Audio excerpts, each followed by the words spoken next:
Welcome back. Nous sommes donc toujours en train de parler de synthèse de documents et nous en étions à la phase où vous aviez organisé votre plan détaillé, vous aviez vos parties thématiques ou dialectiques avec les arguments qui vont entrer à l'intérieur de ces parties et on en était à se poser la question de qu'est-ce que je veux en introduction et qu'est-ce que je vais mettre en conclusion. L'introduction de la synthèse de documents, comme toute introduction à un devoir organisé, argumenté, analytique, elle va avoir cette fameuse forme d'entonnoir que vous commencez à bien connaître. Toutefois, il y a des différences entre l'introduction de l'expression écrite et l'introduction de la synthèse de documents.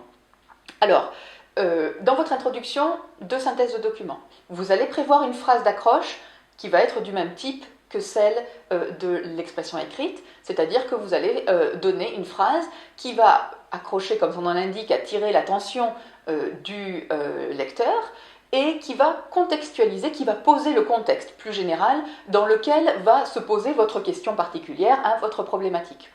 Donc, phrase d'accroche. Ensuite, vous allez présenter les documents. Mais alors là, attention, je vous disais tout à l'heure, dans l'autre vidéo, que vous avez une limite de 450-500 mots pour l'intégralité de votre synthèse. Il est donc maladroit de passer trop de temps sur l'introduction.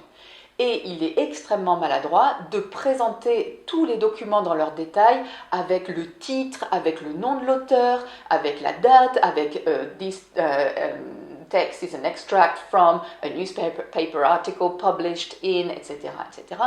Ça va prendre beaucoup trop de place, vous allez gaspiller des mots. Et ces mots vont vous être précieux pour la suite, parce que c'est ça qui est important. Le correcteur, il a comme vous eu la liste des documents, il sait très bien quels sont les titres, par exemple, des documents, pas besoin de lui marquer ici. D'accord ? Donc la présentation des documents, elle va être synthétique. Qu'est-ce que ça veut dire, une présentation synthétique de 5 documents, par exemple, parce que généralement, il y en a autour de 5. C'est une présentation pour laquelle vous allez vous poser la question suivante. En quoi les dates de ces différents articles, de ces différents documents, sont-elles importantes ? Est-ce que ces documents ont été publiés tous autour de la même date ? Dans ce cas-là, c'est intéressant. Ou est-ce qu'au contraire, ils offrent une espèce de panorama avec plusieurs années d'écart entre deux publications ? Est-ce que la date est récente ? Est-ce qu'elle ne l'est pas ? Dans ce cas-là, ça peut être aussi intéressant de le préciser. D'accord ? Donc préciser si c'est récent ou pas, si ça a été publié autour de la même date, plutôt que de citer toutes les dates.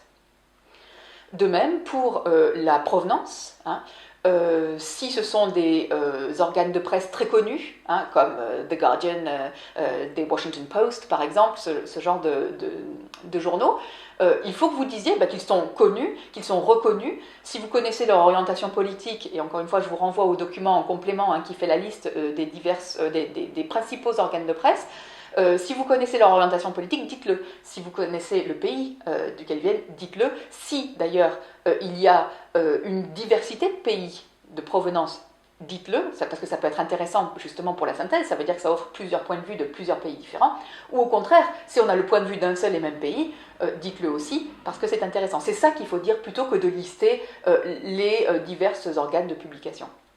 Le nom de l'auteur, des auteurs, laissez tomber, sauf si ces auteurs sont particulièrement connus, et dans ce cas-là, ce sera intéressant de souligner l'un d'entre eux, un article, un document a été écrit par un tel, ou un tableau qui a été peint par tel peintre, etc., etc. Donc, il est important de s'en tenir aux faits importants et de les synthétiser.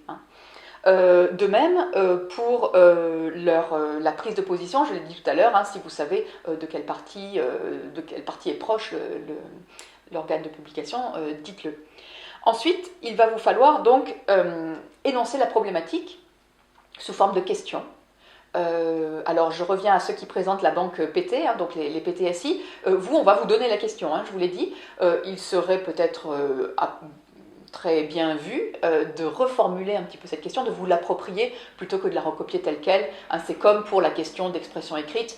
On peut évidemment la recopier, ça c'est le degré zéro de la problématique, mais ce serait bien de se l'approprier un petit peu. pour ceux qui présentent les autres banques de concours. C'est à vous donc de formuler la question tout en faisant bien attention à l'ordre des mots dans la question. On a d'abord un auxiliaire, un sujet et un verbe. Donc ensuite, vous pouvez faire une annonce extrêmement légère de plan. C'est le même principe que pour l'expression écrite, du type The pros and cons have to be weighed, par exemple si vous avez un plan dialectique en deux parties, ce genre de choses, mais très très légère. Vous vous souvenez qu'on oublie absolument les choses du type first we are going to see that, etc. Tout ceci est à bannir, c'est lourd, ça gaspille des mots. D'accord ? Donc voilà, mon introduction avec une phrase d'accroche de contextualisation, une présentation synthétique, j'insiste là-dessus, des documents, et ma problématique, et éventuellement une annonce de plan. Ensuite, je vais donc rédiger ma conclusion. La conclusion va être très courte, elle va répondre à la problématique globalement, hein, et offrir une ouverture. Si l'un des textes offre une ouverture, c'est peut-être l'occasion ici de caser entre guillemets un dernier argument qui est un argument d'ouverture et qui n'entrait pas dans vos parties, par exemple, hein.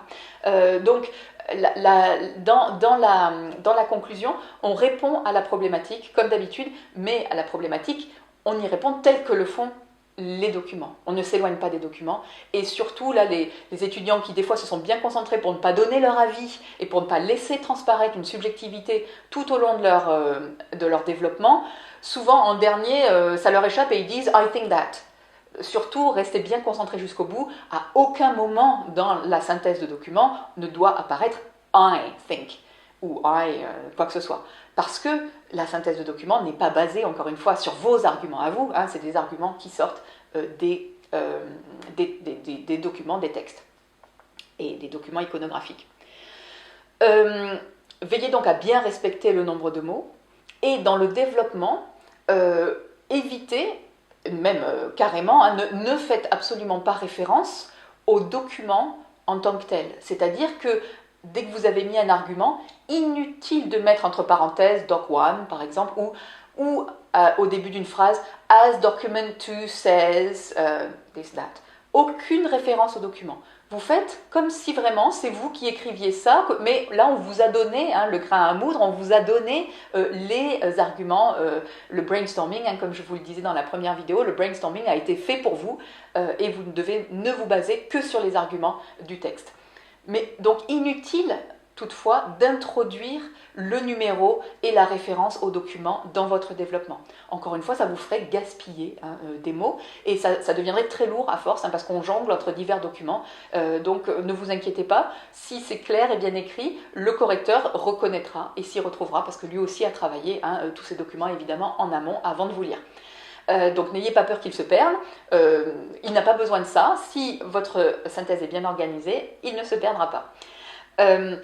Donc veillez à bien présenter tout ça aussi, c'est comme en expression écrite, on fait des paragraphes clairs, à chaque nouvelle idée on a un paragraphe, on fait un alinéa aussi pour chaque paragraphe, on saute une ligne entre l'introduction et le développement, peut-être même entre la première et la deuxième partie et la troisième partie, on saute une ligne ensuite entre la dernière partie et la conclusion.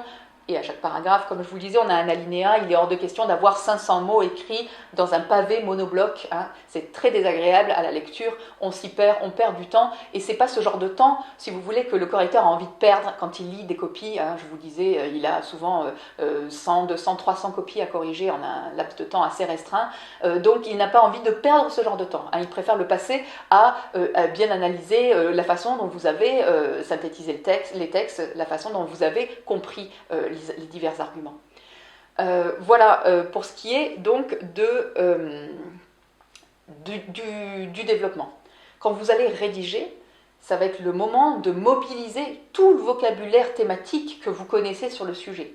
Plus vous avez de vocabulaire, moins vous allez, entre guillemets, gaspiller de mots, moins vous allez faire de grosses fautes aussi d'anglais. Il est évidemment très important de mobiliser toutes vos connaissances en grammaire, hein. Tout ça est pris en compte, la compréhension des documents, la qualité de la langue, grammaire, vocabulaire, l'organisation des idées, la subjectivité, hein. Est-ce que vous avez introduit la subjectivité? Dans ce cas-là, c'est aussi sévèrement pénalisé. Voilà, donc tout ça est pris en compte dans le barème de correction de la synthèse de documents. J'espère que c'est donc un peu plus clair. Nous mettrons ça en pratique de manière progressive en classe. C'est pour ça aussi qu'on s'est entraîné pendant toute la première période là, à lire des documents dans le détail, parce que eh bien, il va falloir pour ces synthèses de documents que vous preniez l'habitude, et que vous gardiez l'habitude plutôt, de lire vraiment de manière très détaillée les documents. Dernière chose et non des moindres, il pourra vous être demandé de fournir un titre à votre synthèse. Dans ce cas-là, évitez, encore une fois, de répéter la problématique que vous allez exposer en introduction, et essayez d'avoir un titre le plus évocateur, mais le plus court possible.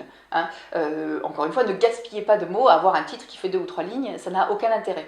Le titre, s'il est obligatoire, doit être, ou peut être, très factuel. Si vous voulez faire un titre où il y a un jeu de mots, on sait que souvent dans les articles de journaux en langue anglaise, on aime bien faire des jeux de mots. Si vous voulez faire un jeu de mots, il faut que vous soyez absolument sûr de votre coup. C'est-à-dire qu'il faut que vous soyez absolument sûr que le jeu de mots fonctionne. Si vous n'êtes pas sûr, restez avec quelque chose, certes, de moins évocateur, de plus factuel, mais juste. Encore une fois, des fois on doit faire le deuil d'un super jeu de mots qu'on avait en tête pour s'en remettre à quelque chose de plus simple, parce qu'on n'est pas sûr que le jeu de mots fonctionne en anglais. Il n'y a rien de pire que quelque chose qui tombe à l'eau, quelque chose qu'on pensait drôle et qui en fin de compte ne marche pas du tout et qu'on ne comprend même pas du tout en anglais. À la fin de votre synthèse, vous allez donc compter le nombre de mots et l'indiquer, ce nombre de mots, pour le correcteur. Goodbye, see you in class.